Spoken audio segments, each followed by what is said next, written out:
Hello guys, so this is Saurabh Kumar Nayak and you are watching Ecobus Commerce with me. So हमारे पराक्रम batch में हम आज भी बीपीएससी पीजीटी अकाउंट्स में आए हुए क्वेश्चंस को डिस्कस करेंगे। तो अभी के लिए ये जो सीरीज है पराक्रम बैच की, इसमें कंटिन्यू करने के लिए हमारे पास कुछ क्वेश्चन और हैं बीपीएससी के। इसके बाद हम जो हमारे एचपीपीएससी में आए हुए क्वेश्चन थे और रिसेंट में जो एक असिस्टेंट प्रोफेसर का एग्जाम हुआ है एमपी में, मतलब उसके भी प्रीवियस में, उसको हम डिस्कस करेंगे। और जो सेट का और नेट का एग्जाम हुआ है रिसेंट में, उसको भी डिस्कस करेंगे। हालांकि पेपर लीक हुआ था नेट में, बट फिर भी उसके क्वेश्चन हमारे लिए इंपॉर्टेंट हैं। ठीक है, तो लास्ट ईयर नेट का, अभी जो नेट है उसका तो होने वाला है, तो उसको हम डिस्कस करेंगे। चलिए चलते हैं इसी के साथ। क्वेश्चन नंबर 60 तक हमने किया हुआ था कंप्लीट, क्वेश्चन नंबर 61 आज करेंगे। तो ये है क्वेश्चन नंबर 60 जिसको हमने कल किया हुआ था। क्वेश्चन नंबर 61 पे चलते हैं। क्वेश्चन नंबर 61 बोलता है कौन सा कथन सत्य है। ठीक है, तो सत्य कथन की पहचान करनी है और इसके लिए हम गीता पे हाथ रख के कसम खा सकते हैं कि ये भैया ये तो सत्य है। तो हमारे हमको ऑप्शन दिए गए हैं ए में कि when separate set of books is maintained, expenses paid by venturer will be credited to joint bank account. जब खातों की पृथक बहियां रखी जाती है तो साहसी यानी वेंचरर के द्वारा चुकाए गए व्ययों को संयुक्त बैंक खाते में जमा किया जाता है। ठीक है, उसके बाद सेकंड है जब खातों की पृथक बहियां रखी जाती हैं तो साहसी द्वारा चुकाए गए व्ययों को साहसी के पूंजी खाते में जमा किया जाता है। ठीक है, उसके बाद बोला गया है सी कि जब खातों की पृथक बहियां रखी जाती है तो साहसी द्वारा चुकाए गए व्ययों को संयुक्त साहस खाते में जमा किया जाता है। एक से अधिक सही है और आखिरी है कोई सही नहीं है। अब यहाँ पे जो आंसर हमको मिलता है वो मिलता है आंसर बी, जो इकलौता सही है कि भैया अगर कोई वेंचरर है, वो कोई खर्चा करेगा, है ना, तो उसके कैपिटल अकाउंट में जाएगा वो। ठीक है, अगर वेंचरर खर्चा करेगा तो उसके कैपिटल अकाउंट में वो चला जाएगा। ठीक है, उसके बाद और अलग से कुछ नहीं होता है। ठीक है, संयुक्त साहस खाता में नहीं जाएगा वो। ठीक है, चलिए क्वेश्चन नंबर 62 है, बहुत बेसिक सा क्वेश्चन था वो भी। क्वेश्चन नंबर 62 है माल की आपूर्ति के अनुबंध के उल्लंघन के मुकदमे के बचाव के लिए किया गया कानूनी व्यय, legal expenses incurred to defend a suit for breach of contract to supply goods. देखो ये क्वेश्चन थोड़ा सा ट्रिकी है। माल अगर सप्लाई हो जाता है, ठीक है, किसी केस में अगर माल सप्लाई हो जाता है, उसके बाद क्वालिटी और बाकी चीज के कारण अगर उसमें केस होता है, तब उस केस में उसको कैपिटल एक्सपेंडिचर बोला जाता है। बट इन केस की वो सप्लाई नहीं हो पाया, मतलब आपने सामान भेजा ही नहीं, उस पर्टिकुलर केस में, क्योंकि ये माल से रिलेटेड है और ये साथ साथ आप बोल सकते हैं कि सामान से रिलेटेड जो भी खर्चा होता है, सेल्स और परचेस से रिलेटेड जो भी खर्चा होता है, ये उसी के अंदर ही आता है, लीगल एक्सपेंस है, तो ये भी आपके रेवेन्यू एक्सपेंडिचर का पार्ट होगा। ठीक है, so option B will be correct answer from my side. मैंने इसका मॉडल आंसर नहीं देखा है, it might be change, but ये करेक्ट आंसर है रिवेन्यू एक्सपेंडिचर। ठीक है, इस बात की तो मैं गारंटी लेता हूँ कि ये करेक्ट आंसर बी ही होगा। ठीक है, कुछ टीचर्स की मैंने वीडियो देखे तो उन्होंने कैपिटल एक्सपेंडिचर बता दिया था, बट मैं बिल्कुल उससे एग्री नहीं करता। Revenue expenditure is the correct answer, आप कहीं से भी इसको वेरीफाई कर सकते हैं। ठीक है, चलिए 60, और ये क्यों है ये भी मैंने यहाँ पे लिख दिया था, sorry. Legal expenditure incurred to defend a suit for breach of contract to supply good is a revenue expenditure. This is because the good have not been supplied by the business to the customer according to the contract between them. मतलब supply हुआ ही नहीं है। ठीक है, तो यहाँ पे जो केस होगा वो रिवेन्यू एक्सपेंडिचर वाला होगा। ठीक है, चलिए क्वेश्चन नंबर 63 है कि व्यापार ने अनुज को 80,000 रुपए का चेक सैलरी दी, कब दी? 25 जून 2023 को। और अनुज बैंक गया और चेक को 3 जुलाई को उसने खाते में जमा कर दिया। अंतिम खाते की तिथि पर चिट्ठे में क्या प्रविष्टि पास की जाएगी? अब भैया अंतिम खाते जब कब बनाते हैं? 31 मार्च के बाद बनाते हैं, मतलब 1 अप्रैल के बाद बनाते हैं। इन भाई साहब ने अभी तक बनाया नहीं होगा, ठीक है? जुलाई, जून जुलाई का महीना चल रहा है, इनको तो अभी ऑडिट चल रहा होगा, तो ये बना रहे हैं। लेकिन बात ये है कि ये जो चेक है वो 25 जून को दिया गया।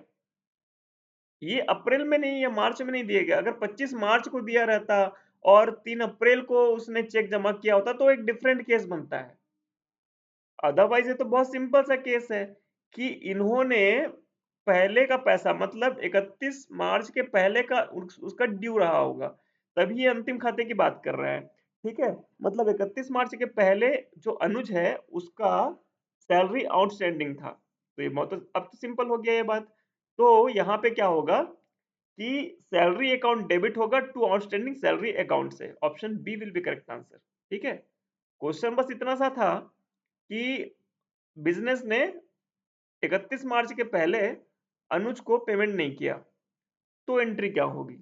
तो भैया उसकी एंट्री जो है आउटस्टैंडिंग सैलरी वाली होगी। ठीक है, चलिए option B will be correct answer. Question number 64 है, फर्म द्वारा 1 दिसंबर 2021 को 30 नवंबर 2022 तक के लिए 18,000 का बीमा प्रीमियम चुकाया गया। 1 दिसंबर 2022 30 दिसंबर 2023 तक के लिए 30,000 का बीमा चुकाया गया। तो 31 मार्च 2023 को समाप्त होने वाले वर्ष के लिए कितनी राशि लाभ हानि खाते में नाम की जाएगी? तो अब बात यहां पे आती है कि ये जो 30,000 है, ये कहां तक के लिए है? ये पूरे साल भर के लिए है ना? मतलब 1 दिसंबर से लेके 30 नवंबर, मतलब साल भर हो गया। तो ये जो है यहाँ पे आपको करना क्या है, आपको 1 दिसंबर, फिर 1 दिसंबर मतलब दिसंबर पूरा 1 महीना हो गया, फिर जनवरी 1 महीना हो गया, फरवरी, फिर मार्च, मतलब 4 महीने हमारे पास हो गए। तो 30,000 को डिवाइड करना है 4 से, तो 10,000 आ जाएगा 4 महीने के लिए, और 10,000 ही आप लिखेंगे अपने क्या बोलते हैं, बैलेंस शीट में। ठीक है, जो आपने पे किया। बाकी के जो 30,000 है वो आपने एडवांस दिए हैं, ऐसा माना जाएगा नेक्स्ट ईयर के लिए। ठीक है, तो डेफर्ड एक्सपेंडिचर के नाम से वो आ जाएगा। तो यहाँ पे जो है वो option D E will be correct answer, उपयुक्त में से कोई नहीं। सो the correct answer will be 10,000, जिसको हम लोग अपने प्रॉफिट एंड लॉस में डेबिट करेंगे। चलिए, क्वेश्चन नंबर 65 है, the accountant of a firm desired that adjustment for outstanding expenses and prepaid expenses should not be made while preparing financial statement। अभी ये कोई गधा था, अब उस गधे ने बोला कि भैया तुम जो पूर्वदत्त व्यय और अदत्त व्यय जो है उनका समायोजन हम लोग नहीं करेंगे। अब ये महाशय जो है कंपनी के, वो पूछ रहे हैं कि उपयुक्त कथन में से किस अवधारणा की अवहेलना हुई है। देखो, 3 बेसिक अजम्पशन हैं जिनको हम मान के चलते हैं और इनको ही लेके हम अकाउंटिंग करते हैं। तो डुअल जो एंट्री हम लोग यूज करते हैं, डुअल एंट्री का सिस्टम, तो उसमें हम लोग प्रूडेंस का कॉन्सेप्ट होता है, जिसमें हम लोग बोलते हैं कि अदत्त हो या पूर्व दत्त हो, अगर चीजें घट गई हैं, घटनाएं हो चुकी है, तो उसको हम लोग इंटर करेंगे। ठीक है, चलिए, so the correct option is option C. ठीक, चलिए, question number 66, control is the fourth sub system of accounting information system, मतलब एआईएस की बात कर रही है, because it deals with the collection of data, deals with the processing of data, it helpful is helpful for producing of data in the standard format। AIS basically ये तीनों ही काम करता है। So option D will be correct answer, उपयुक्त में से एक से अधिक, मतलब ये तीनों ही सही हैं। ठीक है, एआईएस क्या करता है, कलेक्शन भी करता है, प्रोसेसिंग भी करता है, और उसको एक सुटेबल स्टैंडर्ड फॉर्मेट में हमको दिखाता है। चलिए, अब ये क्वेश्चन थोड़ा सा आया था कंफ्यूजिंग बोलते हैं कई लोग, लेकिन मेरे को नहीं लगा कंफ्यूजिंग है ये। अब यहाँ पे क्या है कि 4 चीजें दे दी गई है सूची 1 में, और सूची 2 में भी 4 चीजें दे दी गई है।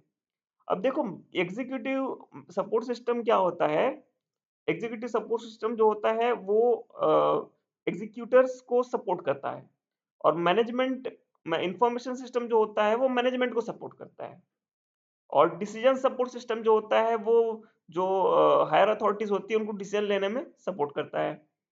तो ट्रांजिशन प्रोसेसिंग सिस्टम जो होता है वो उसका जो ट्रांजेक्शन्स होते हैं सेल परचेस के, सेलर के बीच भी हो सकता है, या हमारे सप्लायर के बीच, सॉरी बायर के बीच भी हो सकता है, और हमारे सप्लायर के बीच भी हो सकता है। तो ये उसके लिए टीपीएस यूज होता है, ट्रांजेक्शन प्रोसेसिंग सिस्टम, सॉरी। ठीक है, तो ये हो गया। अब यहाँ पे क्या है, आपको डेफिनेशन समझनी है कौन सी चीज क्या है। ठीक है, अभी मैं आपको क्लियरिटी देता हूं यहाँ पे। ऑप्शन ई इसका करेक्ट आंसर होगा, none of the above. That's why मैं इसको ज्यादा खींचूंगा नहीं। आप यहाँ पे देख सकते हैं एग्जीक्यूटिव सपोर्ट सिस्टम जो होता है helps in making decision at the strategic level through advance graphic and communication, ये होता है ईएसएस।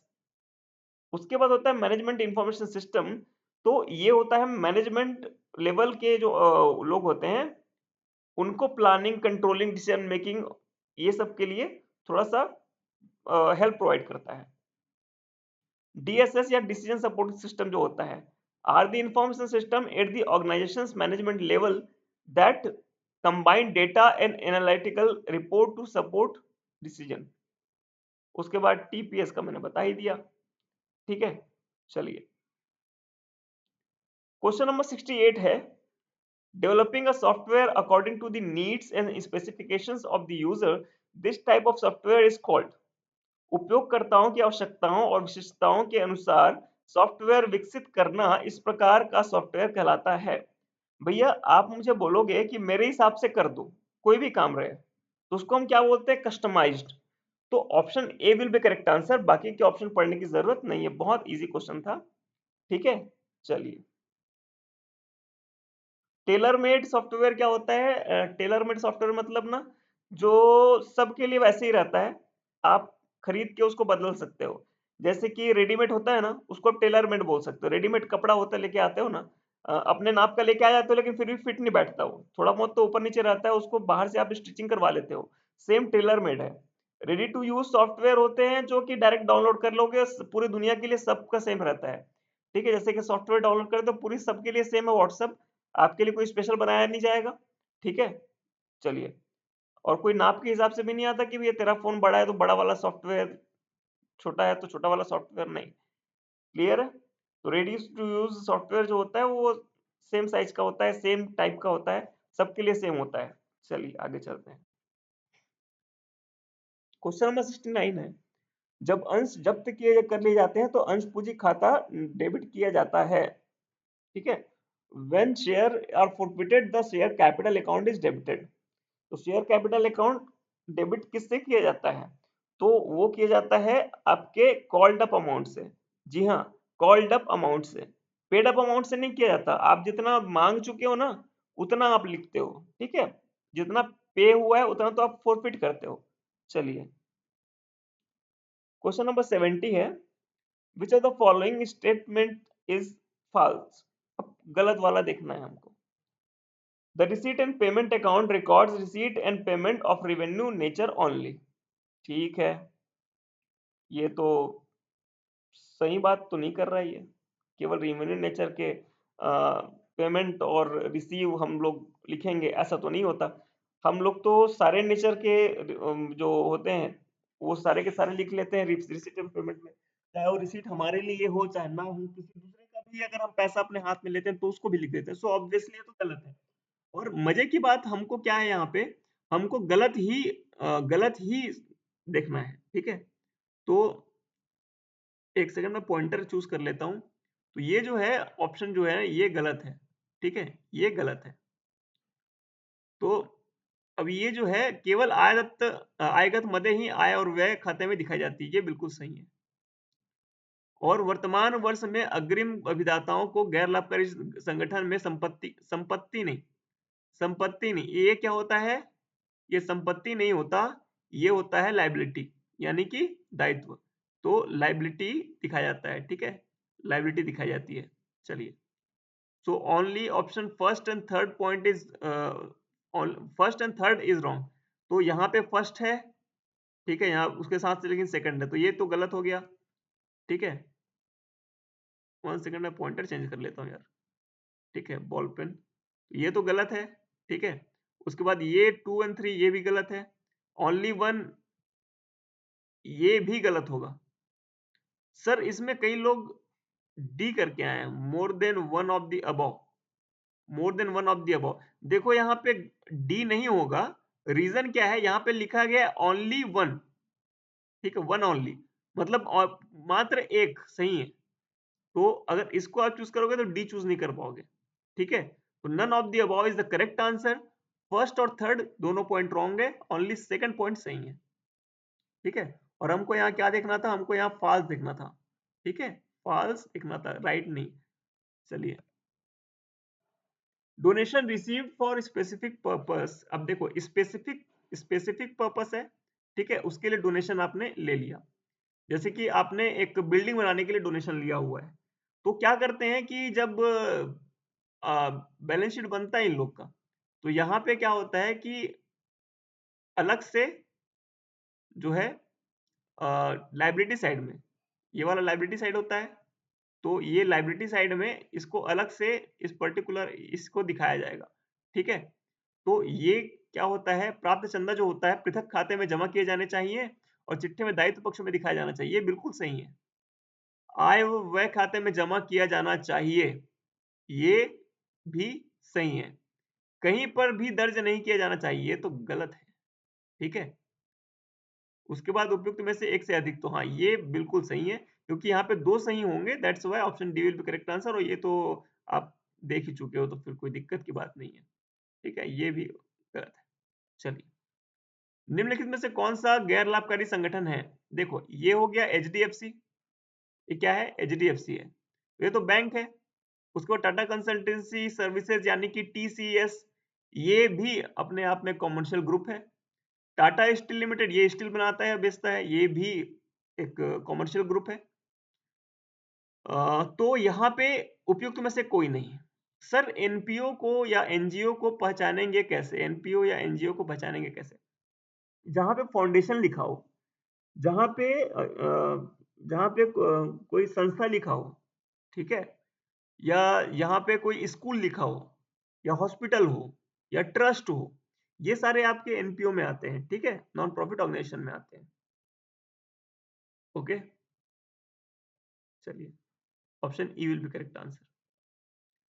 क्वेश्चन नंबर 73 है, कंपनी का माल 20% रोकड़ पर विक्रय करती है, sold 20% of good on cash basis and balance on credit basis, debtor are allowed 1.5 month credit and their balances as on 31st March 2023 is 1,25,000, ठीक।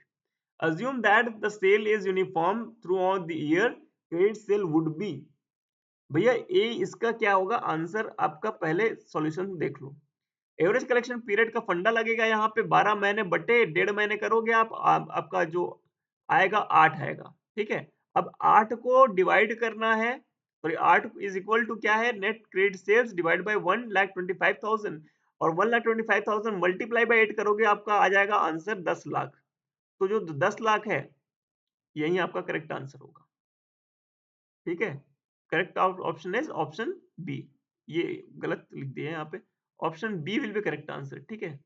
ये थ्रू आउट द ईयर बोला है ना, ठीक है, थ्रू आउट द ईयर बोला है, तो ये सही आंसर हो जाएगा option B, option C is correct answer, option B is correct answer, B correct है, ठीक है। चलिए,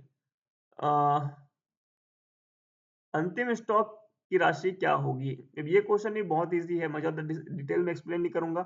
आप सबने ट्रेडिंग अकाउंट बनाया होगा, ट्रेडिंग अकाउंट जब आप बनाते हैं, ट्रेडिंग अकाउंट आप बनाते हैं तो जैसा आप याद रखते हैं वैसा ही याद रखना है इसमें, ठीक है। पहले इधर ओपनिंग स्टॉक लिखते हैं, परचेज लिखते हैं, डायरेक्ट एक्सपेंस लिखते हैं, ठीक है। उसके बाद इधर क्या लिखते हैं, आपका क्लोजिंग स्टॉक, और इधर आता है प्रॉफिट, और इधर आता है सेल, ठीक है। तो अब यहाँ पे करना ऐसे ही है, बट आपको पहले प्रॉफिट निकाल लेना ताकि आपको सेल्स का कॉस्ट ऑफ गुड सोल्ड आपको समझ में आ जाए।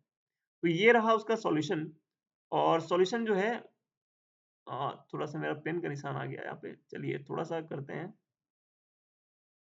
इरेजर का यूज करते हैं, चलिए। तो ये हो गया। अब यहाँ पे आपको दिख रहा होगा कि जो मैंने जैसे बताया अभी कुछ देर पहले, ठीक है, सेम मैंने वैसे ही किया है, सेम चीज मैंने किया हुआ है। ओपनिंग स्टॉक किया है, प्लस परचेस किया हुआ है, डायरेक्ट एक्सपेंस किए हुए हैं, और क्लोजिंग स्टॉक को मैंने माइनस करा हुआ है ना, और इक्वल टू सेल्स करा हुआ है ना। तो यहाँ पे आपको ऐसे निकालना है 67,000, 67,000 विल बी करेक्ट आंसर। चलिए आगे चलते हैं। 1/5 ऑफ कॉस्ट मतलब होता है 1/6 ऑफ सेल, अगर किसी को ऐसा प्रॉब्लम हो रहा है तो। ठीक है, option B will be correct answer. Question number 75 है। अच्छा, इसके पहले मैं बोलूंगा लाइक सब्सक्राइब और शेयर कर लेना। मैं बोलना भूल जाता हूँ, आप करना भूल जाते हैं, ठीक है।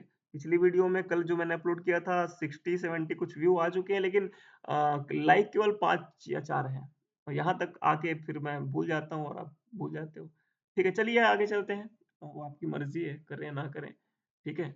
मेहनत मेरी है, आप पढ़ना आपकी जिम्मेदारी है। चलिए आगे चलते हैं। आदेश और भद्रेश दो पार्टनर हैं, शेयर शेयर करते हैं प्रॉफिट और लॉस को 3:2 के रेशियो में। अब 3:2 को याद रखना। चंद्रेश एडमिट होता है 20% के लिए, और half of the share was gifted by Adesh, ठीक है। अब 20% के लिए वो एडमिट हो रहा है, और वो जो 20% मतलब कितना होता है, 1/5 होता है, ठीक है, 1/5 होता है 20%। अब इसमें से जो आधा होगा वो कौन देगा, आदेश देगा। मतलब 1/5 का हाफ कितना होता है, 1/10, कितना होता है, 1/10, ठीक है। 1/10 जो होता है वो कौन देगा, आपका आदेश देगा। तो रेस्ट कितना बचा, 1/10। तो 1/10 वो कंपनी से लेगा, remaining was acquired by Chandresh from Adesh and Bhavesh in equal. Okay, ये जो 1/10 है ये अकेला आदेश दिया हुआ है, ठीक है। ये ए ने दिया, आदेश को ए कर लेते हैं, भद्रेश को बी कर लेते हैं। तो ये ए ने दिया, और बाकी का जो 1/10 रहेगा, बाकी का 1/10 को ये लोग 1/20 और 1/20 करके बांट लेंगे। 1/20 कौन देगा, आदेश देगा, और 1/20 कौन देगा, भद्रेश देगा, ठीक है। तो यहाँ पे ये पूछा है कि the remaining was acquired, okay ठीक है, what would be the new profit sharing ratio. तो अगर आप किसी दो का भी निकाल लिए ना, तीसरे का अपने आप निकल जाएगा। Option E will be correct answer. मैंने निकाल के देखा था, बट मैं भूल गया कि वो मैंने कहाँ रखा है। तो ये बहुत इजी है, प्रॉफिट शेयरिंग रेशियो आपको निकालना है। ये जो आप लोग गेनिंग रेशियो और सेक्रीफाइसिंग रेशियो निकालते हैं, वो इसी का फंडा लगाना है, इसमें बहुत ज्यादा कुछ है नहीं। क्वेश्चन नंबर 76 है, Mathur started business by investing 6,76,000। अब ये जो है 4 माह के बाद गोयल 5,07,000 की पूंजी निवेश करके व्यापार में शामिल हो गया। वर्ष के अंत में व्यापार का संचालन और कुल लाभ का 25% सहित 2,60,000 रुपए कुल हिस्सा गोयल को दिया गया। भाई देखो, गोयल जो है बाद में आया था, एक्चुअल मालिक कौन है, माथुर है। और यहाँ पे कितना प्रॉफिट हुआ वो हमको नहीं बताया गया। और ये जो प्रॉफिट है 2,60,000 रुपए, 2,60,000 रुपए क्या है, तो 2,60,000 रुपए 25% इंक्लूड करके है। मतलब एग्जैक्टली प्रॉफिट कितना है वो भी हमको इस क्वेश्चन में नहीं बताया है। That's why option E will be correct answer. उपयुक्त में से कोई नहीं, मतलब ये क्वेश्चन तो है ही नहीं, बस आपके टाइम को पास करने के लिए दिया गया था, ठीक है। चलिए क्वेश्चन नंबर 77 है, मन्नू और भानु दो पार्टनर हैं। Bhanu want to admit his son Channu into business, can Channu become the partner of the firm. देखो भाई, होने के लिए बहुत सारा किस हो सकता है, चन्नू माइनर भी हो सकता है, चन्नू पागल भी हो सकता है, चन्नू क्रिमिनल भी हो सकता है, होने के लिए कुछ भी हो सकता है। लेकिन कहीं पे कुछ लिखा है क्या, नहीं लिखा है। अगर कुछ नहीं लिखा है तो आप ये मान के चलोगे कि भन्नू जो सॉरी भन्नू बोल रहा हूँ, चानू जो है वो बहुत अच्छा लड़का है, उसके कोई केस चार्ज नहीं है, वो पागल नहीं है, वो बच्चा भी नहीं है। दूसरी बात, ये जो चानू है वो माइनर बिल्कुल भी नहीं है, बड़ा हो गया है, ठीक है। तो वो बिल्कुल एडमिट हो सकता है अगर भानु उसके लिए सहमत होता है तो। मतलब भैया मन्नू, सॉरी, ये भानु अपने पुत्र चानू को व्यापार में लाना चाहता है, चानू फर्म में साझेदार बन सकता है, तो गलत होगा ये। अगर हाँ, अगर ये क्या होगा, ये गलत है। हाँ, अगर मन्नू सहमत होगा तो, ठीक है, ये हाँ और नहीं, ये ऐसा जो है ये यहाँ पे केवल हाँ सही होगा, केवल हाँ सही होगा। देखो देखो देखो, केवल हाँ सही होगा। मैंने क्वेश्चन शायद ठीक से पढ़ा नहीं था, मैंने भी ऑप्शन सी करेक्ट लगा दिया था। ऑप्शन सी आपका गलत होगा। Option A will be correct answer. ठीक है, option A will be correct answer, option A. ठीक है, ऑप्शन ए करेक्ट होगा। रीजन क्या होगा कि यहाँ पे भानु नहीं, मन्नू अगर उसके लिए सहमत होता है तो, ठीक है, क्योंकि भानु तो लाना चाहता है, तो भानु का बात नहीं आएगा, आएगा किसका बात, मन्नू का। चलिए आगे चलते हैं। क्वेश्चन नंबर 78 है, एल एस एन डी, तो ये यहाँ पे दे दिया गया इन लोग का। आंसर निकालने के लिए मुश्किल से आपको 20 सेकंड लगने वाले हैं, और 20 सेकंड ऐसे लगेंगे। 20 सेकंड वो भी बहुत अच्छा अच्छा बोल रहा हूँ, अगर अगर एक बार दिमाग में आ गया तो फिर ये 5 सेकंड भी नहीं लगेंगे आपको। ठीक है, क्लियर। सॉरी, मैंने गलत क्यों लिख दिया यहाँ पे। ठीक है, तो ये बिल्कुल सही है। ये आपको 20 सेकंड में करने हैं, अधिकतम 20 सेकंड इसमें लगने चाहिए। ये 20 सेकंड का क्वेश्चन है। ठीक है, तो 20 सेकंड मैं लिख देता हूँ यहाँ पे। बहुत मुश्किल से लिख पाता हूँ मैं, क्योंकि माउस से लिखना कोई छोटी मोटी बात नहीं है। चलिए, मैं भी खतरों का खिलाड़ी बनना चाहता हूँ, बट बन नहीं पा रहा हूँ। आगे चलते हैं। लाइक करते रहना, सब्सक्राइब करते रहना, और थोड़ा सा कमेंट भी कर दिया करो। और अच्छा लगता है कि सर अच्छा लगा क्लास, अच्छा लगा सेशन, अच्छा भी लगता है सुन के। चलो क्वेश्चन नंबर 79 पे आते हैं। ठीक है, चलिए कुछ 79 क्या बोलता है, अर्जुन बंसी चेल्सी एक फर्म में साझेदार हैं। अब चेल्सी जो है वो चली गई। अब ये दो पिछले साल का दिया हुआ है सेल। ठीक है, बहुत ज्यादा टाइम पास नहीं करेंगे। लाभ 6 लाख था पिछले साल का, मतलब इसका अगर मैं हिसाब निकालूं तो ये 20% था। कितना था, 20% था। कितना था, 20% था। 20% का प्रॉफिट था। अब ये जो 20% का प्रॉफिट है, ये जो 20% का प्रॉफिट है, यहाँ पे और लिख देता हूं, 20% का प्रॉफिट है, तो ये 20% का प्रॉफिट आपको आगे काम आएगा। ठीक है, अब यहाँ पे क्या है, चालू वर्ष के 7,50,000 का प्रॉफिट हुआ, तो क्या करना है, 7,50,000 का 7.5 जो लायक है, यहाँ पे आपको क्या करना है, ये इसका 20% निकालना है। इसका कितना निकालना है, 20%। 20%, इसका 20% कितना होगा, इसको 20% आपका होगा 1.5। कितना होगा, 1.5। अब 1.5 को डिवाइड बाई 3 करेंगे, because there is no information की उन्होंने वो अपना प्रॉफिट कितने में बांटते थे।